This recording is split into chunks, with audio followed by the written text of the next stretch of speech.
अब बात डिंपल यादव की, जो मुलायम सिंह यादव की विरासत को बचाने के लिए मैदान में उतरी है, लेकिन प्रशासन के रवैये पर लाल नजर आ रही है।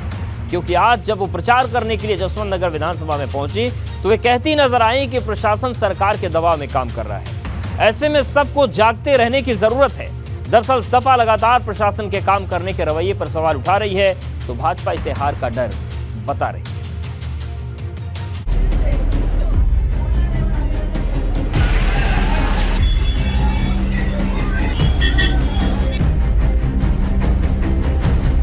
डिंपल ने दिया जागते रहो का नारा, चुनाव से पहले चढ़ा लाल किले का पारा। तो आप लोगों से मैं इतना ही कहूंगी कि आप बस अपने घर पे मत सोइएगा 4 तारीख को, और 5 तारीख को कोई आपको छू नहीं सकता है। नेताजी के नाम पर चुनाव, सपा में प्रशासन के डर का तनाव। आप जाइएगा, वोट डाल के आइएगा, और 6 तारीख को तो प्रशासन गायब हो ही जाएगा यहाँ से, जितने भी आए हैं। मुलायम की विरासत बचाने की चुनौती, मैनपुरी में किसकी विजय होगी? यह मेरा चुनाव नहीं है, ये आप सबका चुनाव है, और यह हमारे पूजनीय आदरणीय नेताजी का चुनाव है। जैसे जैसे वक्त बीत रहा है, मैनपुरी में सियासी तनाव बढ़ता जा रहा है। समाजवादी पार्टी के सामने गढ़ बचाने से लेकर नेताजी की विरासत बचाने की चुनौती है। वहीं एक टेंशन प्रशासन की भी है, जिसको लेकर समाजवादी पार्टी लगातार आरोप लगा रही है। वहीं डिंपल यादव ने मैनपुरी की जनता से रात में जागते रहने की अपील कर उपचुनाव की लड़ाई को नाक की लड़ाई बना दिया है। मैं साथियों से भी कहना चाहूंगी और समाजवादी नेताओं से कि 4 तारीख को तो प्रशासन सख्ती कर सकता है, तो आप लोगों से मैं इतना ही कहूंगी कि आप बस अपने घर पे मत सोइएगा 4 तारीख को, और 5 तारीख को कोई आपको छू नहीं सकता है। आप जाइएगा, वोट डाल के आइएगा, और 6 तारीख को तो प्रशासन गायब हो ही जाएगा यहाँ से, जितने भी आए हैं। गौरतलब है कि समाजवादी पार्टी लगातार प्रशासन पर सरकार के दबाव में काम करने के आरोप लगा रही है, तो भाजपा इसे हार का डर बता रही है। लेकिन इन सब के बीच डिंपल यादव ने चुनाव प्रचार में पूरी ताकत झोंक दी है।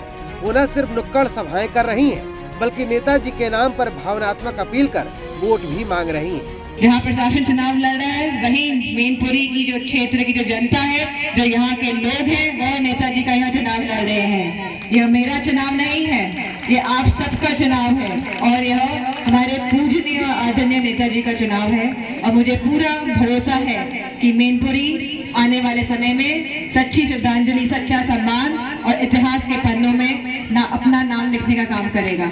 मैनपुरी लोकसभा उपचुनाव को जीतने के लिए सैफई कुनबा पूरी तरह से जी जान से जुटा हुआ है। इसी क्रम में आज जसवंत नगर के बसरेहर ब्लॉक के कई सारे गांवों में डिंपल यादव ने चुनाव प्रचार किया। उनके साथ प्रसपा के प्रदेश अध्यक्ष आदित्य यादव भी मौजूद रहे। जसवंत नगर एक ऐसी सीट है जो सबसे सुरक्षित और सबसे मजबूत सीट समाजवादी पार्टी के लिए मानी जाती है, और समाजवादी पार्टी को उम्मीद है कि यहाँ से वो एक अच्छी बढ़त के साथ वो इस इलेक्शन में आगे बढ़ सकते हैं। जहां एक तरफ डिंपल मोर्चा संभाले हुए हैं, तो दूसरी तरफ अखिलेश यादव मैनपुरी के एक एक वोट को जोड़ने में लगे हैं। सोमवार को अखिलेश यादव माता शीतला का आशीर्वाद लेने पहुंचे थे, लेकिन बड़ा सवाल ये है कि माता शीतला का आशीर्वाद डिंपल को मैनपुरी में चक्रवर्ती बना पाएगा, क्योंकि जब जब उपचुनाव की लड़ाई हुई है, सपा को हार ही मिली है, और सपा के पास ये आखिरी किला बचा है। अगर ये भी ढह गया तो अखिलेश यादव की रणनीति पर प्रश्न चिन्ह लग जाएगा। Bureau report, ABP Ganga.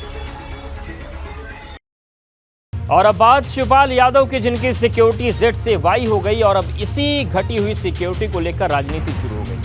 Court इसे बहु डिंपल के समर्थन करने का साइड इफेक्ट बता रहा है, तो कोई इसे भाजपा की नाराजगी से जोड़ा जा रहा है। माफ कीजिएगा, इसे बहु डिंपल के समर्थन की बात कह रहा है। तो इस पूरे मामले पर शिवपाल की सिक्योरिटी पर डिंपल का समर्थन करने से कम हुई, ये तमाम बातें कही जा रही हैं।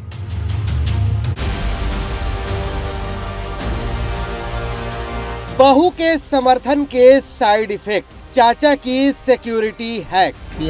चाचा लड़ेंगे, आ जाओ। मैनपुर उपचुनाव से पहले शिवपाल की सुरक्षा घटी, यूपी की सियासत बढ़ी। जहां एक तरफ मैनपुरी के चुनाव को लेकर हर दिन सूबे का सियासी पारा गर्म हो रहा है, वहीं शिवपाल यादव की सुरक्षा में हुई कटौती ने राजनीतिक तनाव पैदा कर दिया है। क्योंकि कल तक शिवपाल यादव को जेड कैटेगरी की सुरक्षा मिली हुई, वो अब घटकर वाई कैटेगरी की हो चुकी है और राजनीति के जानकार इसे बहु डिम्पल के समर्थन के साइड इफेक्ट के रूप में देख रहे हैं। क्योंकि शिवपाल यादव न सिर्फ डिम्पल यादव को जिताने के लिए प्रचार कर रहे हैं, बल्कि भाजपा के मिशन मैनपुरी में रोड़ा बनकर अखिलेश यादव के साथ खड़े हैं। शिवपाल यादव की सुरक्षा कम कर दी गई, जेड से वाई कर दी गई। ये भाजपा का काम करने का तरीका है, ये उनको जवाब देना पड़ेगा। विपक्षी नेताओं के साथ किस तरह का व्यवहार वो कर रहे हैं सुरक्षा को लेकर के, ये भाजपा को जवाब देना पड़ेगा। सपा मांग करेगी कि उनकी सुरक्षा जेड श्रेणी की रखी जाए। अब ये वो तो हमारी तो मांग है ही है। समाजवादी पार्टी ने साफ तौर से सुरक्षा वापस लिए जाने पर सरकार को घेरा है। पार्टी का साफ तौर पर कहना है कि दरअसल बीजेपी विपक्ष के नेताओं के साथ इसी तरह का व्यवहार करती है, कभी सुरक्षा बढ़ा देती है तो कभी सुरक्षा घटा देती है, और इसका जवाब सरकार को देना चाहिए कि शिवपाल यादव की सुरक्षा को क्यों घटाया है, वो भी ऐसे वक्त में जब उपचुनाव मैनपुरी में हो रहे हैं। पार्टी के मुख्य प्रवक्ता राजेंद्र चौधरी का तो यहाँ तक कहना है कि समाजवादी पार्टी उनकी सुरक्षा को बरकरार रखने की मांग करेगी। सूत्रों के मुताबिक शिवपाल यादव को जेड कैटेगरी की ये सुरक्षा 2018 में मुख्यमंत्री योगी से मुलाकात के बाद मिली थी, लेकिन अब जिस तरह से उनकी सुरक्षा घटी है उससे सवाल बड़ा हो गया है कि क्या ये बहु डिम्पल के लिए प्रचार करने की वजह से हुआ है। क्योंकि सोमवार को सीएम योगी मैनपुरी में प्रचार करने आए तो उनके निशाने पर सबसे ज्यादा शिवपाल यादव ही थे। वो कभी शिवपाल को पेंडुलम बता रहे थे तो कभी फुटबॉल बता रहे थे। चचा शिवपाल का उनकी स्थिति पेंडुलम जैसी हो गई है। पेंडुलम आपने देखा होगा ना, बेचारे को पिछली बार देखा कितना बेइज्जत करके भेजा था, कुर्सी तक नहीं मिली, कुर्सी के हैंडल में बैठना पड़ा था। भाइयों बहनों, जीवन में पेंडुलम कभी नहीं बनना चाहिए, पेंडुलम का कोई लक्ष्य नहीं होता है। आजकल एक अंतर्राष्ट्रीय स्तर पर फुटबॉल का टूर्नामेंट हो रहा है, फीफा का। फुटबॉल की तरह जब भी व्यक्ति घूमता है, एक किक मारता है, दूसरा दूसरी तरफ से मारता है, उस बेचारे की स्थिति नाचने की होती है। कुछ लोग फुटबॉल बन गए हैं। तो जेड से वाई कर दी गई, उनकी सुरक्षा हटा नहीं ली गई है ना, वो तो विधायक हैं। जब चाचा और भतीजे में झगड़ा था तब उनकी सुरक्षा को खतरा था, और जब चाचा भतीजे एक हो गए तो लोगों की सुरक्षा के लिए खतरा ना बने, इसलिए जितनी सुरक्षा की जरूरत है उतनी सरकार ने दी। दरअसल विधानसभा चुनाव के बाद अखिलेश और शिवपाल के बीच तकरार किसी से छुपी नहीं थी। यहाँ तक कि शिवपाल की भाजपा के साथ जाने की चर्चा भी होने लगी थी, लेकिन मुलायम सिंह यादव के निधन के बाद हालात बदल गए। उपचुनाव के लिए अखिलेश ने समर्थन की अपील की थी। शिवपाल पुरानी तमाम बातें भुलाकर बहु डिम्पल के लिए प्रचार करने के लिए तैयार हो गए।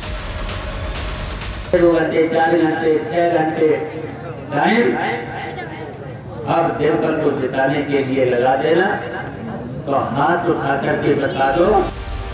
लेकिन अब जिस तरह से उनकी सुरक्षा घटी है उससे सियासी सरगर्मी तेज हो चुकी है, क्योंकि शिवपाल से पहले आजम खान की सिक्योरिटी भी कम हो चुकी है।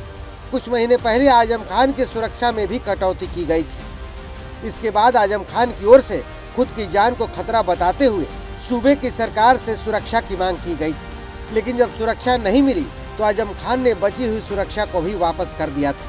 लेकिन बड़ा सवाल ये है कि क्या अब सुरक्षा की ये लड़ाई मैनपुरी उपचुनाव में दिखेगी, क्योंकि सिक्योरिटी घटाकर भाजपा ने तो शिवपाल के खिलाफ युद्ध का ऐलान कर दिया है।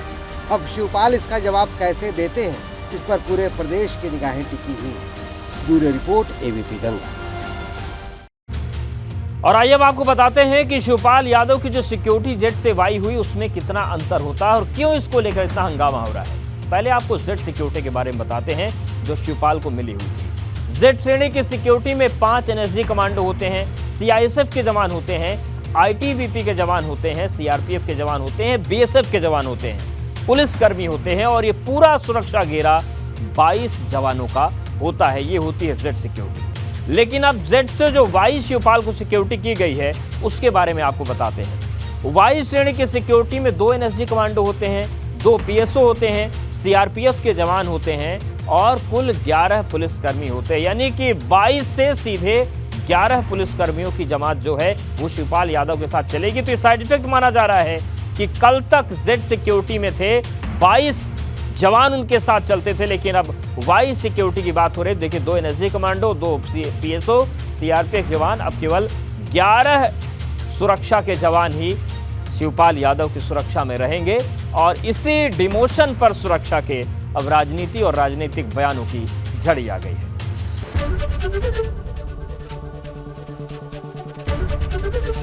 एबीपी गंगा, खबर आपकी, जुबान आपकी।